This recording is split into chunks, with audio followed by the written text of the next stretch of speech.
교회의 정의. 하나님의 부르심을 받은 사람들이 모인 공동체. 그렇죠? 하나님의 부르심을 받은 사람들이 모인 공동체. 이게 교회의 정의고요. 그 공동체를 뭐라고 부르죠? 주님의 몸.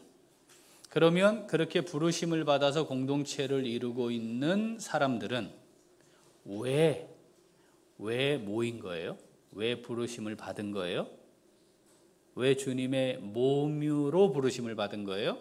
그 몸을 잘 세우기 위해. 우리가 지금 여기 있는 이유는 선한 이웃우리 교회를 주님의 몸으로 잘 세워가기 위해서입니다. 그것이 우리가 함께 고백되는 신앙 고백이 아니면 우리는 주님의 부르심에 응답하여 믿음으로 교회의 지체가 된 사람들로 존재하는 게 아닙니다. 그럼 뭐죠? 교회 다니는 사람이죠. 주님의 몸을 세우시기 위해 하나님께서는 정하신 사람들을 때가 되면 부르셔서 주님의 몸의 지체가 되게 하시고 그리스도의 몸을 이루어가게 하십니다. 그걸 제대로 하기 위해 하나님이 세우시는 직임이 있어요. 에베소서 읽어보죠. 4장 11절부터. 그가 어떤 사람은 사도로, 어떤 사람은 선지자로, 어떤 사람은 복음 전하는 자로, 어떤 사람은 목사와 교사로 삼으셨으니 이는 성도를 온전하게 하여 봉사의 일을 하게 하며 그리스도의 몸을 세우려 하심이라.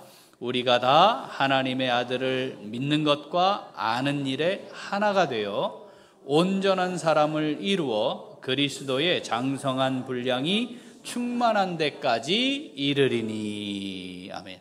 사도, 선지자, 복음 전하는 자 지금은 없어요. 지금 뭐만 남았어요? 목사와 교사만 남았습니다. 그러니까 목사와 교사가 잘 세워지지 않으면, 목사와 교사가 직임을 제대로 감당하지 않는 교회는 그리스도의 몸으로 잘 세워질 수가 없습니다. 어떻게 해서 그리스도의 몸을 세워간다고요? 온전하게 하여. 온전하게 한다는 건 뭐라고 그랬어요? 아는 것과 믿는 일에 하나가 되고 그 분량이 그리스도에게까지 이르러가는 거래요. 하루아침에 되는 일이 아니라는 뜻이죠. 한두 번 한다고 되는 게 아니라는 말입니다. 그리고 그건 이 땅을 살아가는 동안에 완성될 일도 아니라는 뜻입니다. 지속적으로 반복해야 할 일이고 끊임없이 그 분량이 채워져 가야 한다 말씀하는 거죠. 이 일을 위해 그가 삼으셨어요. 하나님이 삼으셨어요. 누구를? 목사와 교사를. 그러니까 하나님이 삼으셨기 때문에 하고 싶으면 하고 하기 싫으면 말고 그럴 수 있는 직분이 아니라는 뜻입니다. 하나님이 나를 그 직분을 감당하도록 나를 세우셨으니 하나님께 최선을 다해 그 직분을 감당해야 한다라고 하는 말입니다. 그렇다면 하나님이 삼으셨어요. 하나님이 세우셨어요. 그러면 하나님을 믿고 신뢰하고 믿음으로 순종하는 성도들은 어떻게 해야 돼요? 하나님이 세우신 지도자를 중심으로 동역해야 합니다. 그렇죠. 그래야 그리스도의 몸을 세우려고 하는 하나님의 뜻이 성취될 수 있는 거죠. 그렇게 하려면 어떻게 해야 되는지 많은 말씀을 주셨는데 대표적인 말씀 두 곳만 우리가 읽어보겠습니다. 히브리서 13장 17절 읽어보죠. 너희를 인도하는 자들에게 순종하고 복종하라. 그들은 너희 영혼을 위하여 경성하기를 자신들이 청산할 자인 것 같이 하느니라. 그들로 하여금 즐거움으로 이것을 하게 하고 근심으로 하게 하지 말라. 그렇지 않으면 너희에게 유익이 없느니라. 아멘. 디모데전서 5장 17절. 잘 다스리는 장로들은 배나 존경할 자로 알되 말씀과 가르침에 수고하는 이들에게는 더욱 그리할 것이니라. 아멘. 인도하는 자 하나님이 삼으셨잖아요. 어떻게 하래요? 순종하고 복종하래요. 인도자에게 순종하고 복종하는 것은 그 사람에게 하는 게 아닙니다. 뭐죠? 그 사람을 삼으신 하나님께 하는 겁니다. 그 인도자들이 어떻게 맡은 바 직임을 감당하도록 하라고 말씀하세요?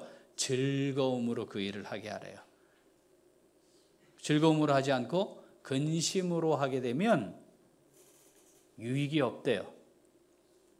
다른 말로 바꾸면 손해본다 이 말이에요. 어떻게 하면? 근심으로 그 일을 하게 하면 내가 손해보는 거예요. 그러니까 내가 손해보는 거, 이렇게 하면 내가 손해보는구나 알면 그렇게 하는 건 어리석은 일이 됩니다. 잘 다스리는 장로님들 배나 존경하라 이렇게 말씀하시는데, 말씀과 가르침에 수고하는 자에게는 어떻게 하라고요? 어떻게? 더 하라 이 말이에요. 더욱 그리하라. 왜 그래야 합니까? 그 사람에게 하는 게 아니에요. 그 사람을 세우신 하나님께 하는 거죠. 선한 이웃 우리 교회 담임 목사로 제가 16년 전에 왔습니다. 누가 삼으신 거예요? 하나님 삼으셨죠. 그래서 우리 지금까지 있는 거죠. 그죠? 그거 아니었으면 우리 벌써 여기 같이 있을 이유가 없을 게 많았어요. 그런데 하나님이 하셨다고 믿으니까, 하나님이 인도하신다고 믿으니까 우리가 지금 지지고 볶아도 여기까지 온 거지. 그런 겁니다. 하나님이 하시는 거죠. 이 교회를 우리가 잘 세우고 싶은 마음이 간절하잖아요. 그런데 우리가 가진 간절함과 비교할 수 없는 간절함이 있으세요. 누구에게? 하나님께. 얼마만큼 간절하세요? 아들을 죽여서 세울 만큼, 그 핏값을 지불하고 세우고 싶을 만큼 간절하세요. 그러니까 우리는 하나님의 그 마음으로 우리 교회를 주님의 몸인 교회로 잘 세우려고 해야 합니다. 그렇게 하기 위해 두 가지가 필요해요. 하나는 동역하는 것이고 하나는 존경하는 겁니다. 그래서 어떻게 하라고요? 순종하고 복종하라 말씀합니다. 성경에는 그렇게 하나님이 하나님의 백성들, 심지어는 이스라엘 나라까지도 하나님이 세우신 지도자를 중심으로 하나님의 일을 하나님이 성취해 가신다는 걸 계속 보여주셨어요. 어떻게 해야 할지에 대해서 성공 사례도 많고 실패 사례도 많아요. 그걸 보면서 이렇게 하니까 이스라엘 백성들이 결국은 하나님 앞에 징계받았구나. 이렇게 했더니 하나님이 이렇게 세우시는구나. 이걸 기록해 놓으시고 읽었지? 봤지? 이렇게 하는 거야 라고 말씀하시는 거죠. 그 많은 사례들 중에 아주 대표적인 사례가 오늘 우리가 살펴볼 베드로와 고넬료가 만나는 장면에 등장을 합니다. 자, 사도행전 10장 24절 읽어보죠. 이튿날 가이사랴에 들어가니 고넬료가 그의 친척과 가까운 친구들을 모아 기다리더니, 자, 하나님의 말씀을 받았습니다. 베드로를 내가 보낼 것이다. 자, 고넬료가 베드로를 맞이하면서 준비를 한 거예요. 어떤 준비를 했다고요? 본문 보니까 친척들과 친구들을 다 모았다는 거예요. 베드로가 와서 하나님의 말씀을 전할 텐데 어떻게 하겠다? 의도는 하나님의 말씀을 많은 사람들에게 전해야 하는 거니까, 그건 증거되어야 하는 거니까, 그래서 하나님의 하시는 그 사역을 위해 친척과 친구들을 다 모아 기다리고 있었다라는 겁니다. 어떻게 하나님의 행하시는 일에 동역해야 하는지를 잘 보여주고 있습니다. 자, 도착했습니다. 25절 같이 읽어보죠. 마침 베드로가 들어올 때에 고넬료가 맞아 발 앞에 엎드려 절하니. 자, 고넬료는 누구죠? 통치자입니다. 베드로는 누구죠? 잔당들, 예수의 잔당들, 국가반란죄를 일으킨 예수의 잔당들의 수괴입니다. 별거 아니에요. 교회에서는 그럴듯하지만 별거 아니에요. 제가 우리 교회에서는 목사님 하지만 밖에 나가면 별거 아니에요. 그런 거 아니겠습니까? 당시의 상황으로 놓고 봤을 때 고넬료가 베드로를 맞이할 때 어떻게 하면 적절했을까요? 지금 고넬료는 어떻게 합니까? 발 앞에 엎드려 절했다 이렇게 표현합니다. 이게 당시에 황제에게 예를 갖추는 모습이었어요. 그리고 우상들이 많이 있었잖아요. 그죠? 우상 앞에 나아가 지존자, 절대자에게 예의를 갖추는 모습이 이 모습이었어요. 그러니까 지금 고넬료는 어떻게 베드로를 맞이하고 있는 겁니까? 하나님처럼 맞이하고 있는 거예요. 그것을 최선을 다해 표하고 있는 거죠. 고넬료가 어떤 사람이라고요? 통치자 위치에 있는 사람이었어요. 그런데 그렇게 한 겁니다. 고넬료가 베드로에게 한 겁니까? 아닙니다. 베드로를 보내신 하나님께 한 겁니다. 결국은 하나님을 높이고 하나님의 뜻 앞에 엎드리는 것이죠. 그것이 베드로를 향해 표현이 되는 겁니다. 이게 자칫 잘못하면 우상, 즉 신적인 존재에게 하는 형식이 될 수 있기 때문에, 당시 로마 황제는 신의 아들이었거든요. 그럴 수 있기 때문에 베드로가 깜짝 놀라요. 그리고 하지 못하게 해요. 26절 읽어봅니다. 베드로가 일으켜 이르되 일어서라 나도 사람이라 하고, 이 표현을 왜 했겠어요? 이게 종교적 의식을 담을 수도 있고 베드로를, 하나님을 섬겨야 되는데 베드로에게 그런 마음을 가질 수도 있기 때문에 그걸 정확하게 표현을 한 겁니다. 나도 하나님의 종으로 있는 것이지, 나도 똑같이 하나님의 종으로 사역하는 사람이지 내가 그렇게 숭배해야 할 대상이 될 수 없는 거야. 이걸 정확하게 표현하고 있는 겁니다.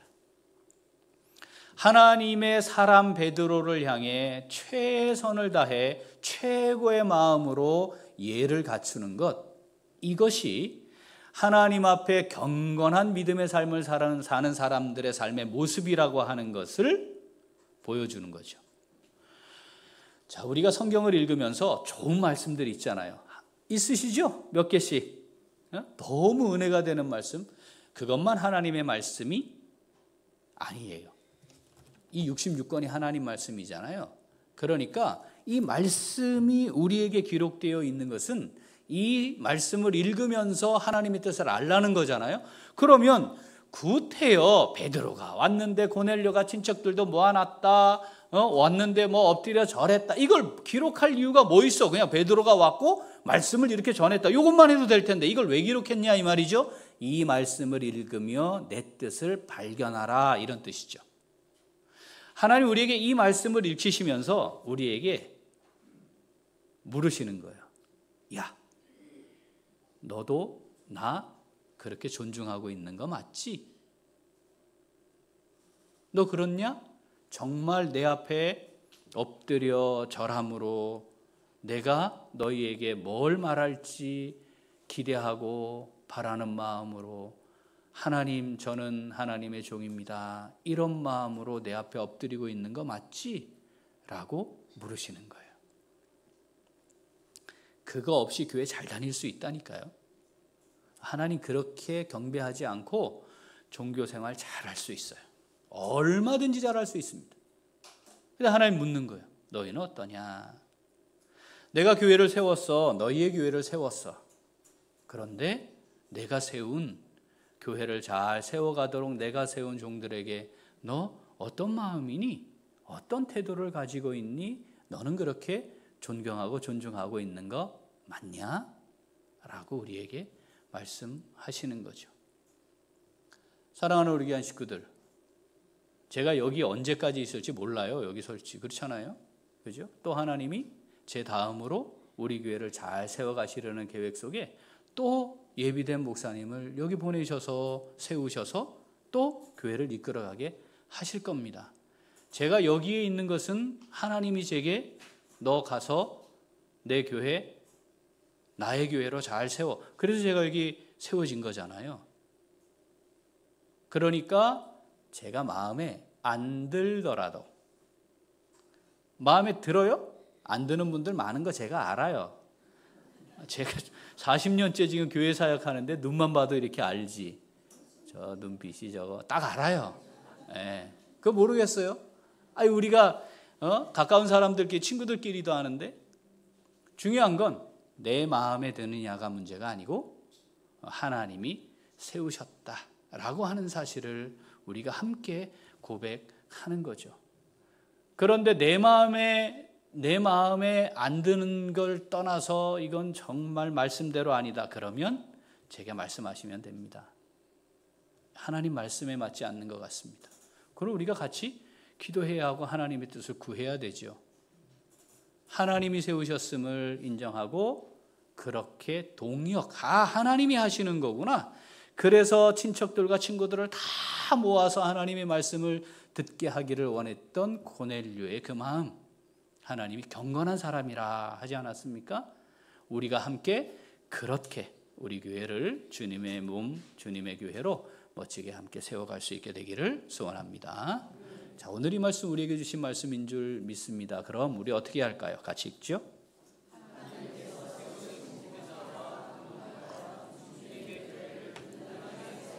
한 번 더. 하나님께서 세우신 목회자와 동역하여 주님의 교회를 든든하게 세워갑니다. 제가 군에 있을 때, 제가 이제 군인교회 목사잖아요, 그죠? 그런데 여단장, 연대장, 여기 기계화 부대라 대령인데 여단장님이나 불렀어요. 근데 이분이 교회에 출석하시는 분이에요. 근데 반말을 해. 물론 저는 계급이 바풀떼기 세계 대위고, 그분은 무궁화 세계 대령이에요. 뭐 급이 완전히 다르지. 그런데 반말을 해요. 이 참, 이걸 어떻게 해야 되나? 그럼 이제 지휘관이지만 교인이잖아요. 성도잖아요. 저는 어떻게 해야 돼요? 가르쳐야지. 제가 했을 것 같아요? 안 했을 것 같아요? 했어요. 왜냐하면 제가 대우받자는 말이 아니라 성도로서 온전케 해야 하는 직무가 제게 있는 거니까. 계급과 상관없이 교회 와서 예배를 드리는데 목사한테 반말을 한다? 이거는 있을 수 없는 일이죠. 저는 군인교회만 그런 줄 알았어요. 계급이 있으니까 거긴. 근데 일반 교회도 있더라고요. 이정섭 장로님, 김동훈 장로님 제게 한 번도 반말하신 적 없습니다. 훌륭한 장로님들이십니다.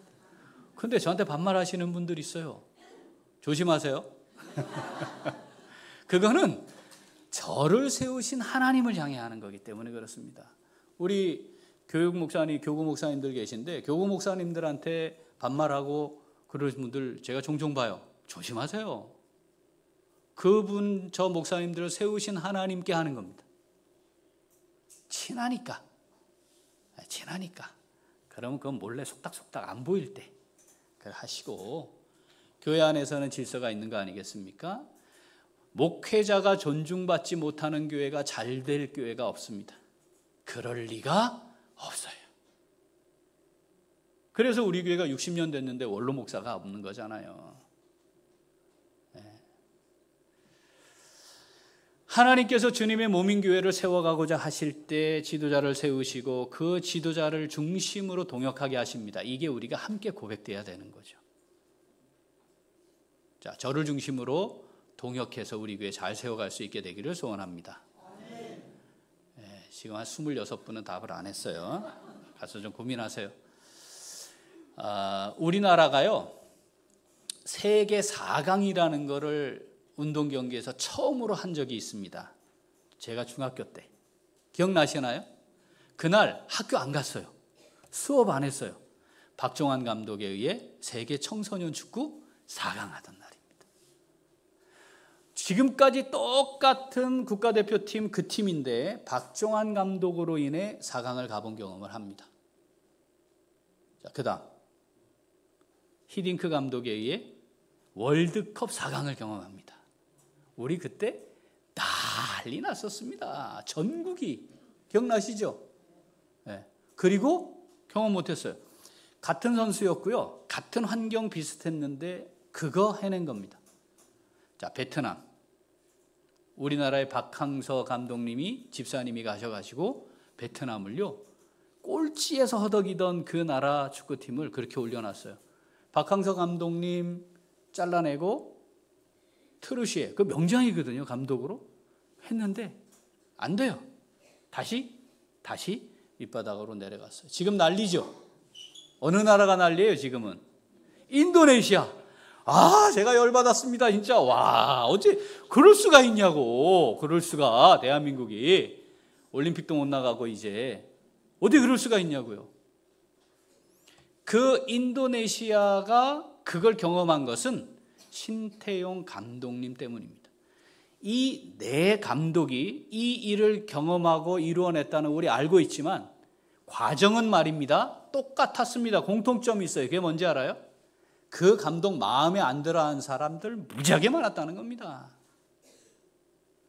그거 끌어내려 보려고 별짓들을 다 했다는 거예요. 똑같은 과정을 거쳐요.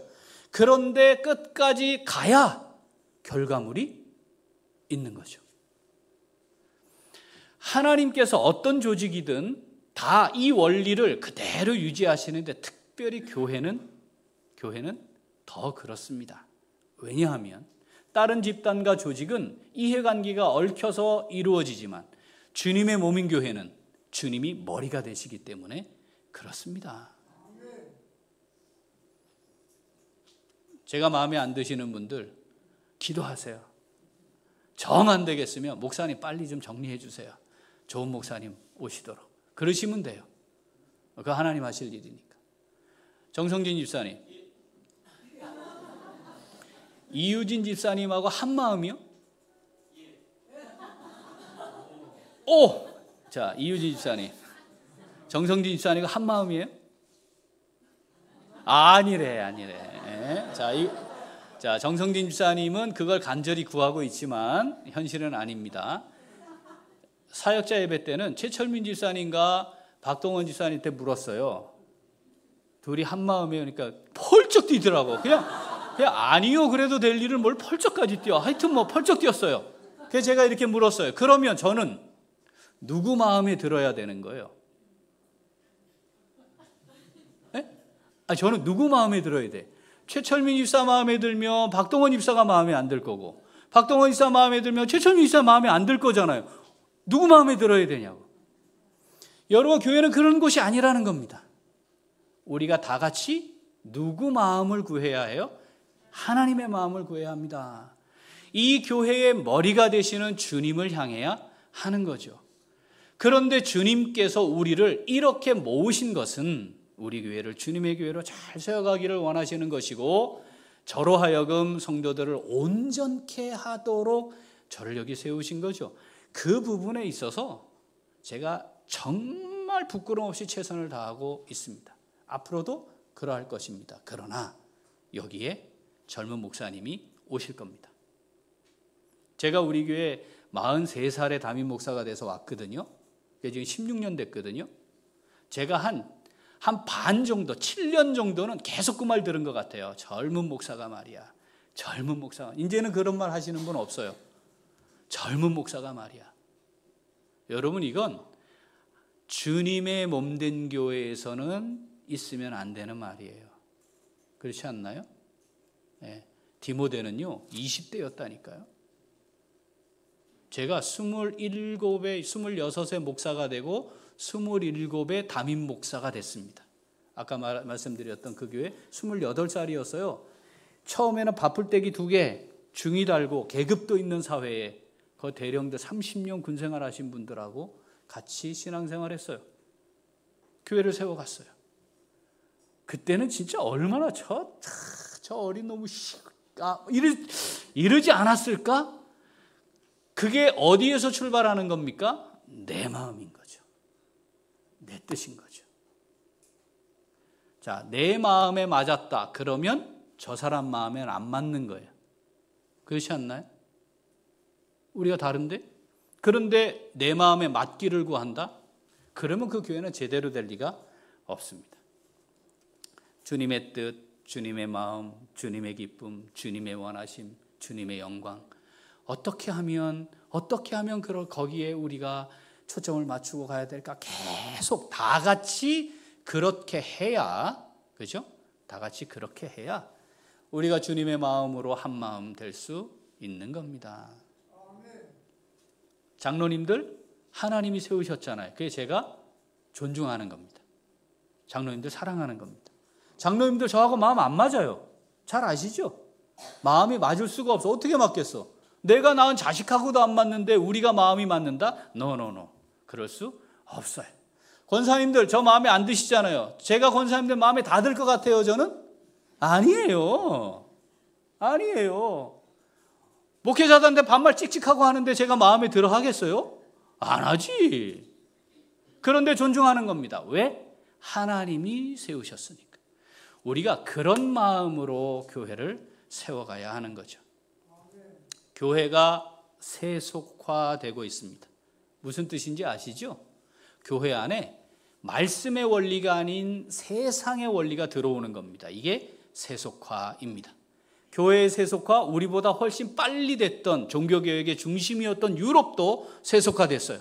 우리에게 복음을 전해주는데 큰 역할을 했던 미국도 세속화됐어요.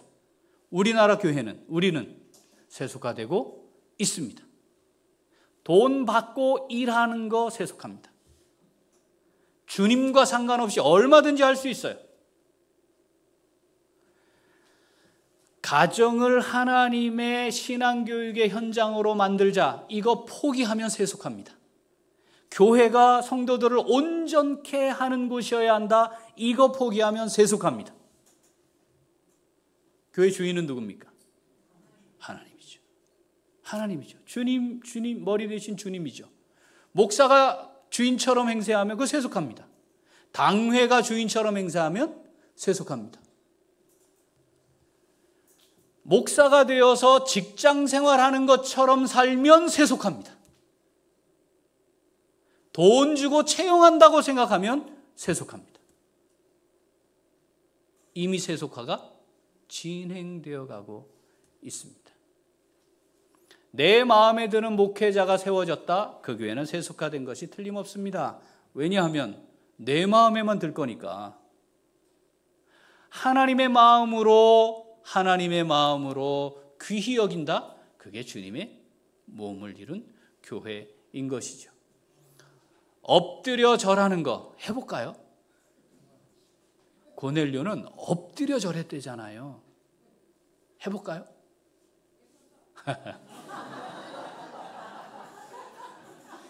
우리 교회는 엎드려 절하는 거 하잖아요. 실제로 언제 해요? 예? 엎드려 절하는 거 하잖아요. 우리 교회 언제 하죠? 송구영신 예배 때 교역자들이 성도님들께 큰 절합니다. 주님의 교회로 우리 교회가 세워지기를 간절히 원하는 마음으로 한 마음 되어야 우리 교회가 주님의 교회로 세워질 수 있습니다. 골로새서 1장 24절 같이 읽어볼까요? 나는 이제 너희를 위하여 받는 괴로움을 기뻐하고 그리스도의 남은 고난을 그의 몸된 교회를 위하여 내 육체에 채우노라. 아멘. 저는 이 말씀을 고백하며 삽니다. 하나님께서 제게 맡겨주신 교회, 잘 목양하라고 목회하라고 세워주신 교회, 우리 교회를 위해 내가 감당해야 할 주님의 남은 고난 제 몸에 채워가려고 최선을 다합니다. 수준이 안 맞거나 부족함이 보여서 마음에 안 드실 수 있어요. 그러나 제가 그 부분에서 부끄럼 없이 최선을 다합니다. 빌립보서 2장 17절 18절 읽어보죠. 만일 너희 믿음의 제물과 섬김 위에 내가 나를 전제로 드릴지라도 나는 기뻐하고 너희 무리와 함께 기뻐하리니 이와 같이 너희도 기뻐하고 나와 함께 기뻐하라. 아멘. 여기 전제로 드린다. 나를 너희의 믿음의 제물과 섬김 위에 나를 전제로 드린다. 예전에 제사를 드릴 때 제물이 하나님 앞에 더 향기로운 제물로 드려지기를 원할 때 그 위에 포도주를 부었습니다. 그러니까 제물에 향을 더하는 거예요. 포도주는 태워질 때 냄새를 내고 사라져버려요. 남지 않아요. 뭐만 남아요? 제물만 남는 거죠. 향기로운 제물로. 지금 하나님의 직임을 받아 교회를 위해 사역하고 있는 사도 바울의 고백이 그거예요. 성도들의 믿음의 제물과 그 섬김 위에 나는 포도주처럼 부어져서 하나님께 아름다운 향기로운 제물로 올라질 때 나는 향을 내고 사라지고 귀한 제물로 하나님께 드려지면 좋겠다. 이런 마음인 거죠. 사랑하는 귀한 식구들, 그런 하나님 앞에 세워지는 목회자가 우리 교회에 끊이지 않고 세워지기를 위해 기도해야 합니다. 제 후임 목사님도 그런 분이 되면 좋겠습니다. 능력이 있고 없고의 문제가 아니고 이건 자세와 태도거든요. 제가 우리 교회를 통해 사적인 이익이나 뭘 얻고자 하는 마음이 없습니다. 그거 하나님이 저를 세우신 하나님의 뜻과 다른 것이기 때문에 그렇습니다. 그거 하나님이 저를 책임지실 것이라고 믿고 제가 여기서 사역을 하는 거죠. 그래서 사익이나 사적인 감정을 집어넣어서 뭘 할 마음이 전혀 없습니다. 그런데 제가 계속 기도하는 것은 30년, 40년, 50년 후에도 선한 이웃 우리 교회가 든든히 세워져서 이 땅에 하나님의 나라와 복음을 위해 귀하고 멋지게 사역하는 공동체로 잘 세워지기를 원하는 겁니다. 제가 지금 무엇을 해야 할까? 그래서 나는 어떻게 헌신하고 섬겨야 할까에 초점을 맞출 뿐이죠. 제 후임 목사님이 우리 교회를 오시게 될 때 그분은 저와 같은 마음이 아니면 안 돼요. 왜냐하면 우리가 딱 정해버렸잖아요. 원로 목사 될 때 아무것도 없어요. 뭐 없어요. 우리 교회 제가 준개척 정도 한 거 아니에요? 그죠? 그러면 은퇴 후에 내가 먹고 사는 거 노후 다 준비해라 해도 돼요. 그렇지 않나요? 그렇게 또 돼 있어요. 그거는 하나님 앞에 서서 교회를 세우고자 하는 중심으로 하나님 앞에 헌신하는 것과 다르니까 그렇지 않기로 했어요. 제 후임 목사님 누군가가 오게 된다면 똑같은 상황일 거예요. 국민연금, 퇴직금, 연금으로 적립한 거 그거 왜 없다. 은퇴 후에 그렇게 하나님께서 책임지실 걸 믿고 교회와 은퇴하면 이게 제가 교인이 되는 게 아니잖아요. 그죠? 네. 그럴 마음이면 우리 교회에 담임하세요. 이렇게 되겠죠.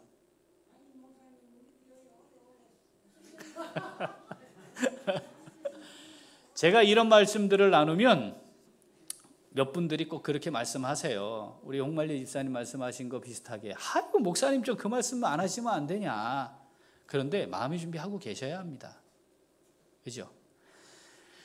제가 우리 교회가 30년, 40년, 50년 후에도 정말 주님의 교회로 든든히 세워지게 하려면 도대체 어떻게 할까? 이게 제 기도 제목인데 우리가 같은 기도 제목 가지고 그렇게 가야 안 되겠어요? 다음 세대들을 우리가 어떻게 세울 건가? 다음 세대를 말씀으로 제대로 세우지 않으면 안 되는 거거든요. 이게. 그거 하자는 겁니다. 그리고 우리 교회를 이렇게 헌신했는데 몇 년쯤 지나면 우리 요양원 들어가야 될까요? 빠르면 10년 이내, 저도 한 15년 있으면 이제 요양원 들어가야 돼요. 그게 멀지 않았어요. 기도하는 것은 교회가 그분들을 책임지고 돌봐드려야 한다. 우리가 영적 돌봄받다가 주님 앞에 서야 한다. 그렇지 않겠습니까? 아무리 시설 좋은 데 가도요, 매트 하나로 끝나는 거예요. 그건 중요하지 않아요. 뭐가 중요해요? 영적 돌봄이죠. 거동하기 어렵지만 기도하고 찬송하고 예배하고 내가 움직일 수 없으면 그곳에 목사님들이 오셔서 손잡고 기도해 주시고 찬송 같이 불러주고 그게 계속 이루어져서 내 몸이 점점 쇠약해지면 쇠약해져도 영은 날마다 새로움을 경험하는, 내 겉사람은 그렇게 낡아지지만 나의 속사람은 날마다 새로워짐을 경험하다가 주님 앞에 서야 하지 않느냐. 그건 누가 해야 돼요? 교회가 해야 되는 거다 이 말이죠. 우리 교회가 그런 교회로 세워져야 합니다. 우리가 그것을 함께 마음에 품고 기도하고 하나님이 나를 어떤 역할을 감당하게 하실까, 여기에 초점 맞추어 가야 하는 거죠. 뭐 싫어도 할 수 없어요. 제가 여기 있는 이상은 그 길로 가는 겁니다. 우리 목사님 왜 저래? 아무 소용없어요. 저를 아시잖아요. 저는 굉장히 비정상인 사람이에요. 목사는 다 비정상이에요. 정상인데 목사 할 수 있겠습니까? 안 돼요. 정상인데 어떻게 목사를 해요? 목사님들은 다 비정상이에요. 정상과 비정상이 싸우면 누가 이길 것 같아요? 비정상이 이겨요. 왜냐하면 정상은 정상 범위를 못 넘어요. 그러니까 안 되는 거야 이게. 사랑하는 우리 귀한 식구들, 하나님께서 우리를 주님의 몸인 교회로 잘 세우라고 부르신 겁니다. 그래서 우리가 지금까지 그 과정을 다 거치고 여기 있는 겁니다. 제가 이렇게 하나님께 기도했어요. 하나님, 이 과정을 다 이겨내 우리 성도들, 우리 식구들에게 너희들이 옳았어. 하나님, 면류관 한번 씌워주십시오.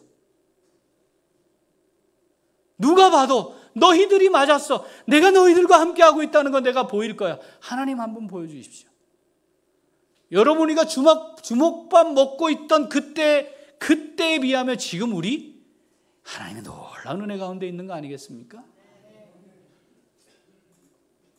근데 저 개인적으로는 하나님 한 번 더 하나님이 하신다는 것을 하나님 보여주시면 좋겠습니다.